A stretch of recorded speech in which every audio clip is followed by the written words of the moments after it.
Iran Israel সংঘাত নিয়ে আমাদের সাথে আলোচনা করতে যোগ দিচ্ছেন নয়া দিগন্তের নির্বাহী সম্পাদক মাসুমুর রহমান খলিলি। জনাব খলিলি, আপনাকে স্বাগত। প্রথমেই ট্রাম্প প্রসঙ্গে প্রশ্ন করতে চাই যে ডোনাল্ড ট্রাম্প কালকে একটি কথা বলেছেন, ইরানে হামলা করতেও পারেন আবার নাও করতে পারেন, এদিকে তিনি অনুমোদন দিয়েছেন। কিন্তু আইন প্রণেতারা যুক্তরাষ্ট্রের এবং সাধারণ মানুষও চাচ্ছেন না যে যুক্তরাষ্ট্র এই যুদ্ধে জড়িয়ে যাক।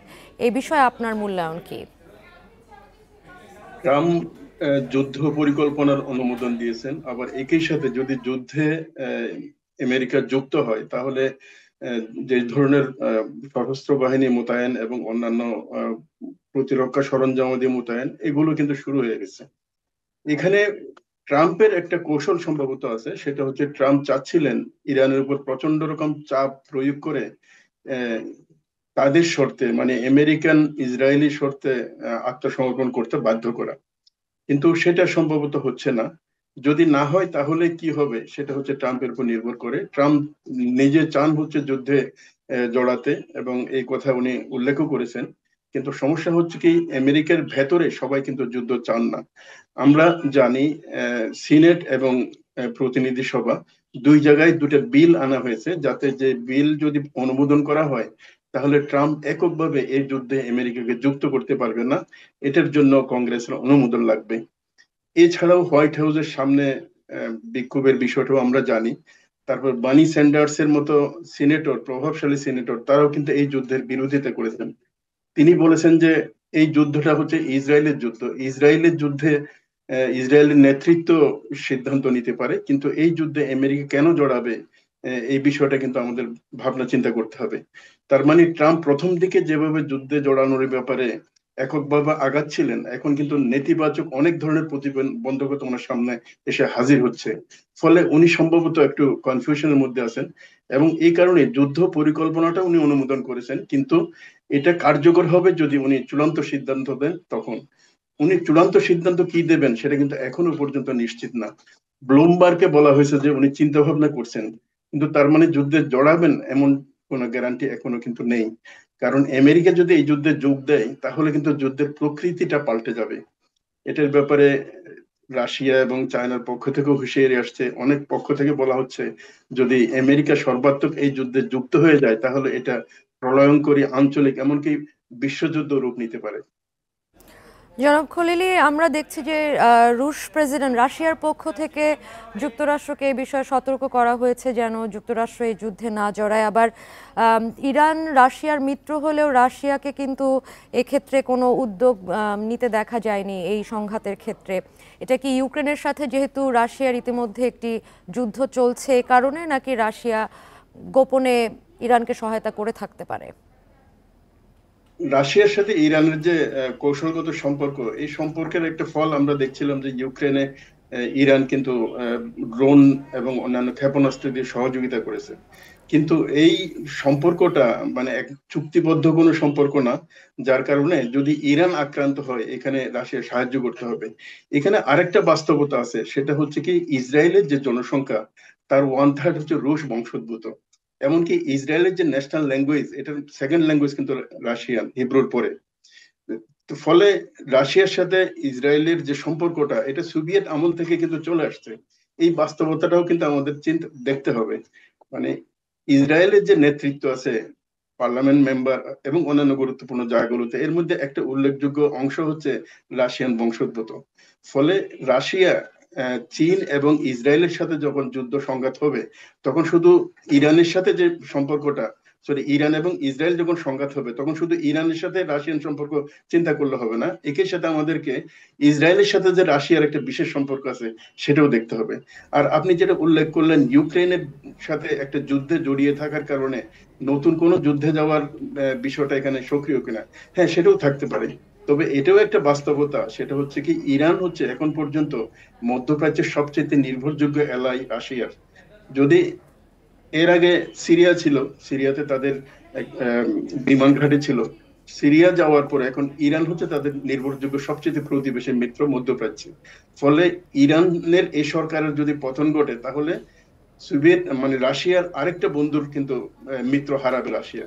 ফলে এটাও একটা দিক আছে। তবে রাশিয়ার ভূমিকাটা, তারা হয়তো যুদ্ধে জড়াচ্ছে না, কিন্তু তারা যুদ্ধ বন্ধ করার জন্য কিন্তু বিভিন্ন আবেদন নিবেদন অথবা বক্তব্য হুঁশিয়ারি এগুলো কিন্তু দিয়ে যাচ্ছে। আর চীনের প্রসঙ্গটা যদি আসে, তাহলেও চীনের সাথেও কিন্তু একই সাথে ইসরায়েলের একটা অর্থনৈতিক এবং প্রযুক্তি সহযোগিতার সম্পর্ক আছে। তো ফলে চীনের বিষয়টা অনেকটা এভাবেই আমাদেরকে দেখতে হবে। এই কারণে হয়তো রাশিয়া এবং চীন দুই দেশেই চূড়ান্তভাবে এই যুদ্ধে অংশগ্রহণ করছে না। জনাব খলিলি, মুসলিম দেশগুলো দর্শকের ভূমিকায় আছে, নিন্দা জানিয়েই তারা আর কোনো এই বিষয়ে কোনো কঠোর পদক্ষেপ বা আর কোনো কিছুই জানায়নি। এ বিষয়ে আপনি কি বলবেন? হ্যাঁ, এই বিষয়টা হচ্ছে কি, ওআইসির পক্ষ থেকে ইরানে অ্যাটাকের নিন্দা করা হয়েছে, এটা বরাবরই করা হয়। আর এই ক্ষেত্রে কার্যকর পদক্ষেপ নেওয়ার ক্ষেত্রে কিছু বাধা আছে। যেমন এই যুদ্ধটা যদি শুধু ইসরায়েল এবং ইরানের যুদ্ধ হতো, তাহলে এটার প্রেক্ষিত একরকম দাঁড়াতো। এটা ইসরায়েলের পেছনে যেহেতু ইউরোপীয় ইউনিয়ন আছে, যুক্তরাষ্ট্র আছে এবং পশ্চিমা পুরো শক্তি আছে, স্বাভাবিকভাবেই মধ্যপ্রাচ্যের মুসলিম রাষ্ট্র যেগুলো আছে তারা, যেমন ধরুন তুরস্ক যদি আমরা মনে করি, তুরস্ক নেটোর একজন সদস্য, তারপরে সৌদি আরব, কুয়েত, কাতার, আমিরাত, তাদের সাথে কিন্তু পাশ্চাত্যের যুক্তরাষ্ট্র এবং ইউরোপীয় ইউনিয়নের গভীর সম্পর্ক আছে। ফলে তারা এই সংঘাতের একটা অংশ হওয়ার জন্য সেই বিষয়টা কিন্তু তারা চিন্তা করে। আরেকটা বিষয় হচ্ছে কি, এটাকে যদি কার্যকর কোনো কিছু করতে হয়, তাহলে ক্ষমতাধর তিন চারটা যে মুসলিম রাষ্ট্র আছে তাদের উদ্যোগে হতে হবে। এই উদ্যোগটাকে শুরু করার জন্য ইরানের পক্ষ থেকে প্রস্তাব দেওয়া হয়েছিল, বলা হয়েছিল যে একটা ইসলামিক সেনাবাহিনী বা মুসলিম রাষ্ট্রের সেনাবাহিনী তৈরি করা দরকার। সেই প্রস্তাবটা এখনো পর্যন্ত ওইভাবে কার্যকর হয়নি। পাকিস্তানে শুধু একটু পজিটিভ সাড়া দিয়েছিল, কিন্তু পাকিস্তান পরমাণু শক্তিধর একটা রাষ্ট্র হিসাবে তাদের কিছু বাধ্যবাধকতা এবং সীমাবদ্ধতাও আছে। আমরা জানি আজকে সম্ভবত ডোনাল্ড ট্রাম্প পাকিস্তানের সেনা প্রধানকে লাঞ্চে বা ডিনারে দাওয়াত দিয়েছেন। তো স্বাভাবিকভাবে এই চাপগুলোকে, এই বাস্তবতাটাকে কিন্তু হিসাব করেই মুসলিম রাষ্ট্রগুলোর ভূমিকার বিষয়টা আমাদের আশা করতে হবে।